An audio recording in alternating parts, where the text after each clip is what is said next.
Hare Krishna. We continue reading from Sri Caitanya Caritamrita. We are reading from Adi-Lila, chapter 5, text 41. Ray, can you explain this one once again, please? Which one?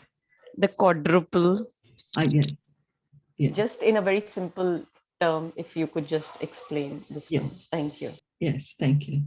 So Jaya Jaya Sri Chaitanya, Jaya Nityananda, Jaya Advaita Chandra, Jaya Gaura Bhakta Vrinda, Jaya Jaya Sri Chaitanya, Jaya Nityananda, Jaya Advaita Chandra, Jaya Gaura Bhakta Vrinda, Jaya Jaya Sri Chaitanya, Jaya Nityananda, Jaya Advaita Chandra, Jaya Gaura Bhakta Vrinda.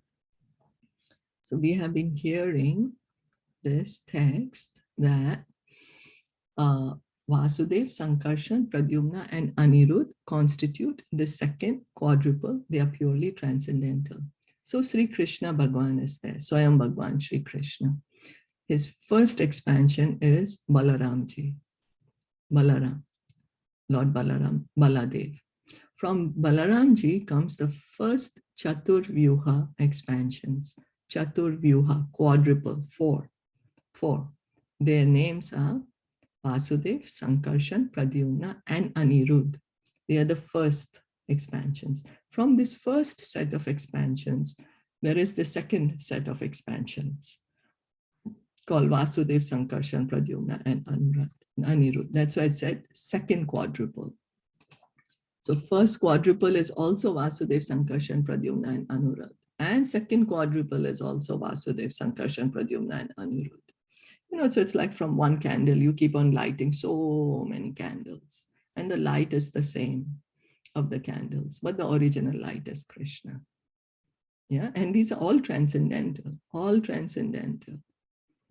because they're Krishna's expansions, purely transcendental. Is that all right? Yeah.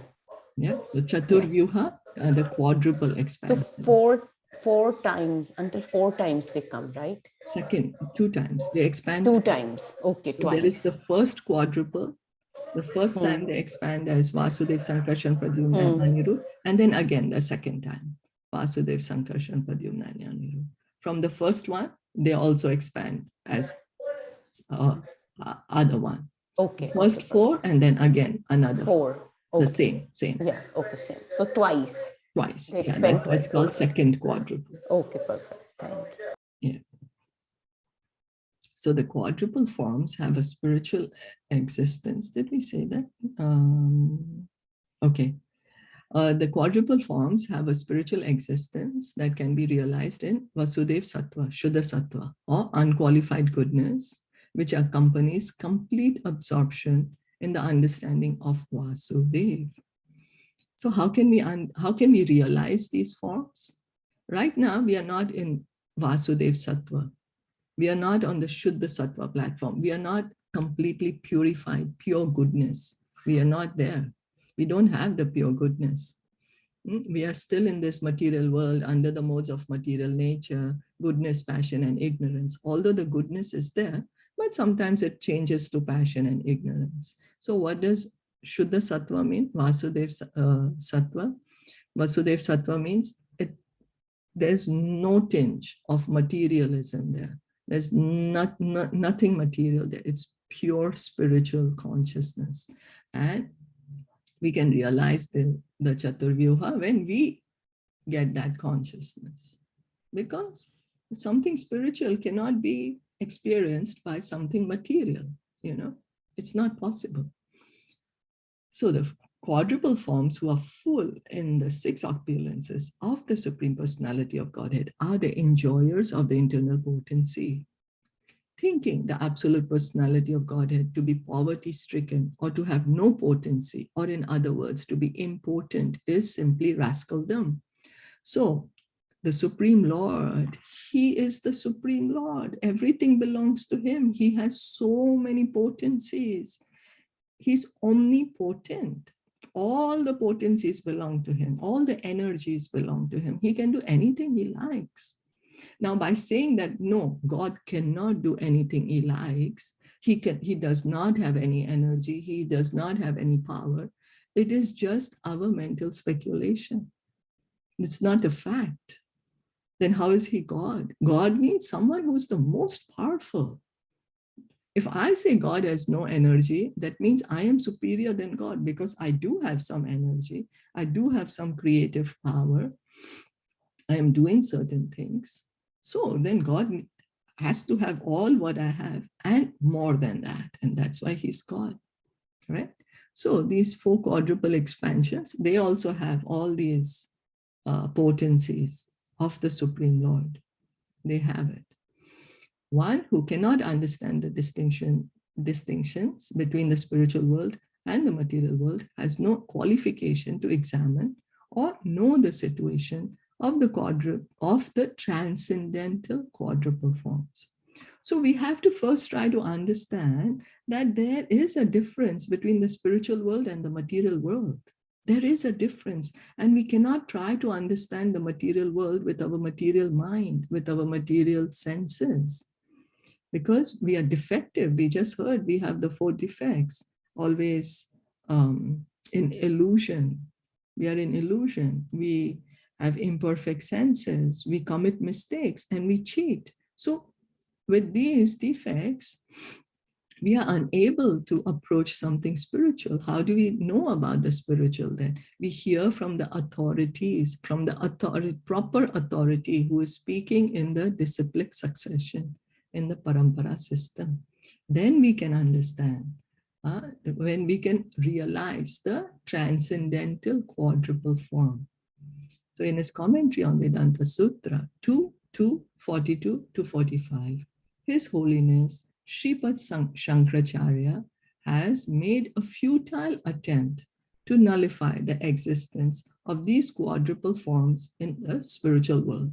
So the Vedanta Sutra is there. This is a summary of the Vedas. The original Vedanta Sutra is written by Srila Vyasadeva.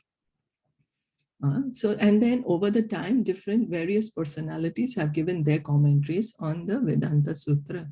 So Srimad Shankaracharya also wrote his commentary on the Vedanta Sutra, and it was his service. Krishna gave him this service, that you write the impersonalist philosophy to bewilder the impersonalists, to basically bewilder the impersonalists. You write this impersonalist theory, and that's what he did, because that was his service. Srimad Shankaracharya is Lord Shiva himself, who is a pure devotee of Krishna. Yeah. So here Prabhupada is saying that the quadruple forms are there in the spiritual world, but in his commentary of Vedanta Sutra 2:42 to 45, Srimad Shankaracharya, he's trying to nullify the existence, but if somebody really analyzes, one can understand, the quadruple forms exist. They're full of potency, they're full of energies, they're individual forms, they're transcendental.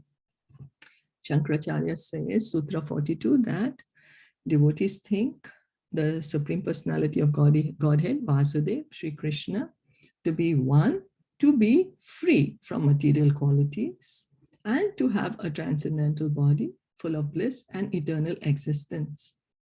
Is the ultimate goal of the devotees who believe that the Supreme Personality of Godhead expands himself into four other eternal transcendental forms: Vasudeva, Sankarshan, Pradyumna, and Anirudh. From Vasudeva, who is the primary expansion, came Sankarshan, Pradyumna, and Anirudh in that order. So Shankaracharya is saying that what are the devotees thinking? The devotees are saying in the Sutra 42. Now what the devotees say, that the Supreme Personality of Godhead is Sri Krishna. Sri Krishna is the Supreme Personality of Godhead, and he has no material qualities. His form is Sat Chid Ananda Vigraha. His form that we see, two hands, lotus with holding a flute, lotus eyes, beautiful nose, a beautiful smile. This form is not material. It is Sat Chid Ananda. And he is the goal, ultimate goal of the devotees. What's the goal of the devotees? They want to have personal association of the Lord. Personal association. If we understand that we have a very close relationship with the most important person in this planet, wouldn't we be interested to revive that relationship? I mean, this most important person on this planet is my very dear relative. I have a very close relationship with him. Let me immediately try to revive my relationship. So this is what the devotees are doing, because each of us have an ultimate loving relationship, intimate loving relationship with the Supreme Lord. So anyway, the Supreme Lord, he expands himself into the Chaturvyuha. So first he expands as Vasudev, then from Vasudev comes Sankarshan, Pradyumna, and Anirudh. So another name of Vasudev is Paramatma. Another name of Sankarshan is Jiva, the living entity. Another name of Pradyumna. Okay, so this is, now let's see. This is what Shankaracharya is saying now. So another name of Vasudev is Paramatma. Another name of Sankarshan is Jiva, the living entity. Another name of Pradyumna is mind. And another name of Anirudh is Ahankar, false ego. Among these expansions, Vasudev is considered the origin of the material nature. Therefore, Shankaracharya says that Sankarshan, Pradyumna, and Anirudh must be creations of that original cause. So how is he trying to bewilder that these are not transcendental and they are material by saying that, oh, Vasudev is the origin of the cause? Where is all this material nature coming from? We hear that it's the Purusha avatars, right? So this is going even further in detail. It's going even further into the tattva. That which of the four Chaturvyuha, what happens, who expands into the Purusha avatars of the material creation. So Vasudev is the one who is the origin of the material nature. And then since Vasudev is, since Sankarshan, Pradyumna, and Anirudh are coming from them, so Shankaracharya is saying, so then they must be creation of the original cause. Anirudh is the master of false ego. Pradyumna is the master of the mind. Sankarshan is the master of the living entity. And Vasudev is the Paramatma. That is the way the devotees understand it. And that's the proper way of understanding. Anirudh is he's the lord of false ego. He's the lord of the false ego. Pradyumna is the lord of the mind. Sankarshan is the lord of the living entity, and Vasudev is Paramatma. So great souls assert that Narayan, who is known as the Paramatma or Super Soul, is beyond material nature, and this is in accordance with the statements of the Vedic literature. So Narayan, Paramatma, Super Soul, he is not of this material world. He's beyond this material nature. All great personalities say that, and even all the Vedas say that. Mayavadis also agree that Narayan can expand himself in various forms. So Narayan, he can expand. Why not? He's spiritual. He can expand himself as many times as he likes. He's the Supreme Lord. Who can stop him? So Shankara says that he does not attempt to argue that portion of the devotee's understanding, but he must protest the idea that Sankarshan is produced from Vasudev, Pradyumna is produced from Sankarshan, and Anirudh is produced from Pradyumna. For if Sankarshan is understood to represent the living entities created from the body of Vasudev, the living entities would have to be non-eternal. So Shankaracharya, how he is putting his interpretation is being said here, that he is saying that the living entities are represented by Sankarshan. And where is Sankarshan coming from? He's coming from Vasudev. So he is saying, then if we understand that, then living entities are non-eternal, means they are not eternal beings.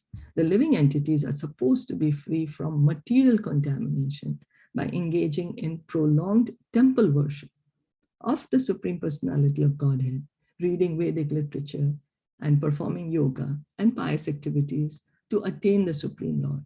But if the living entities had been created from material nature at a certain point, they would be non-eternal and would have no chance to be liberated and associate with the Supreme Personality of Godhead. When a cause is nullified, its results are nullified. In the second chapter of the Vedanta Sutras, second Khanda, Acharya Vedvyas has also refuted the conception that the living beings were ever born. Natma Shrute Nityatva Cha Tabhya. Because there is no creation for the living entities, they must be eternal. So if we think that the living entities are not eternal, that they came into being at one point of time when this material nature was created, then there is no possibility that the living entity can be liberated and can have association with the Supreme Lord, right? Because then if the material world does not exist, means the living entity does not exist.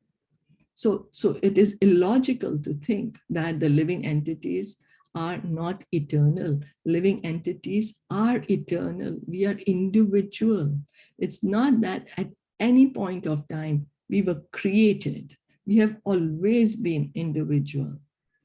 So even Srila Vyasadeva is saying that we, the living entities, were never created. The Lord exists eternally. We exist eternally. If we think that there is a point where we stop to exist, means there is no way that we could ever get liberation, no way that we could ever be able to associate with the Supreme Lord. Is that okay? Is that all right?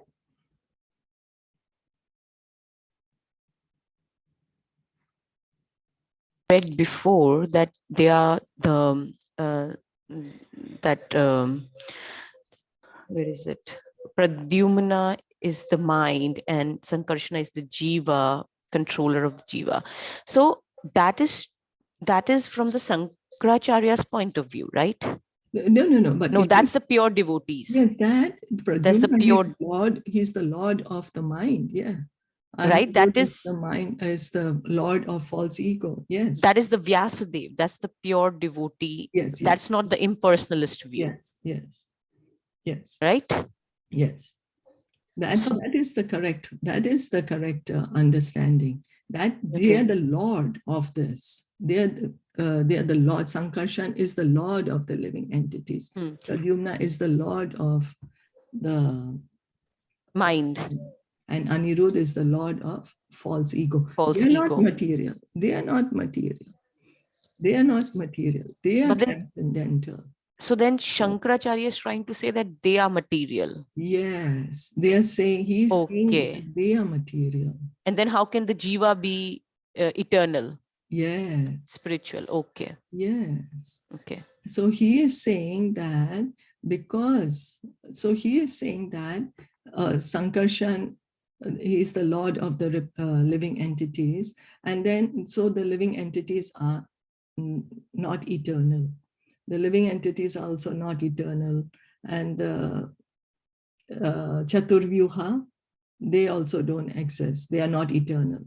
But if we say the living entity is not eternal, then how can we be liberated? If we are just here with the material nature, then when material nature finishes, means we cease to exist, which is not true. We are individuals. Our individuality never stops. We never stop being an individual. Can you ever imagine yourself to not exist? I mean, even if you're sitting in the Brahmajyoti, you will say, I'm sitting in the Brahmajyoti, right? I'm in the Brahman, I'm in the Brahman effulgence, I'm the soul, I am the Supreme Brahman, so that I will always exist. It can never not exist. I am sitting in the Supreme Brahman. or even if you think I have become the Supreme Brahman, even if we think I have become the Supreme Brahman, means we still exist. There is no way that we don't exist. Does that make sense? Yeah. We, the eternal individual living being, always exist. We are eternal. And it's also said by Srila Vyasadeva, who has written the commentary of the Vedanta Sutra. Yeah. Okay. So that's how he wanted to bewilder that, Yeah, so it's because going to they go further. are material. It goes in then how can jiva 42, 43, 44, 45, right? Four verses. So they are going to go on 43, 44, 45. So, but then we have to remember that these four are eternal and they are the lords of the mind, ego, jiva, and so this is the true part that we have to remember. Yeah, they are transcendental. They are transcendental. Yeah, so that's important for us. That's important, that we understand they are transcendental. They are personal expansions coming from Balaramji. Krishna first expands as Lord Balaram. Balaram expands as Chaturvyuha. So they are persons. They're persons. And where are they sitting? They are there in the Vaikuntha world, in the Vaikuntha planets. And whenever an incarnation needs to come to the material world, that's why it's called avatar incarnation. They come from the Vaikuntha planet into the material world. That is for us to remember. Okay. Yeah? Yeah. They are transcendental and eternal. And we, the living entities, we are all eternal. Yeah. Perfect. Okay. It's not that once this body finishes, I'm dead, I don't have any other body. Yeah. Yeah. Actually, that's why that they had, from the very beginning, they have given this knowledge, like we have been reading this and they told that they are the directions, how they're established. So that when we read this, we are not bewildered. The base is strong there, right? Yeah. Yeah. Okay. Yeah. Okay. That's right. Thank you. Okay, thank you so much. So we'll stop here for today. Shri Caitanya Caritamrita Ki Jai, Shila Prabhupada Ki Jai, Gaur Premanande, Hari Bol, Hare Krishna. Although it would be nice to read it all in one go, but due to time restraints. It's okay. I mean, I think sometimes it's good that we can review again. Like yesterday we did, then not tomorrow again we can review a little. Yeah, so I think it's good. Okay, thank you. Hare Krishna.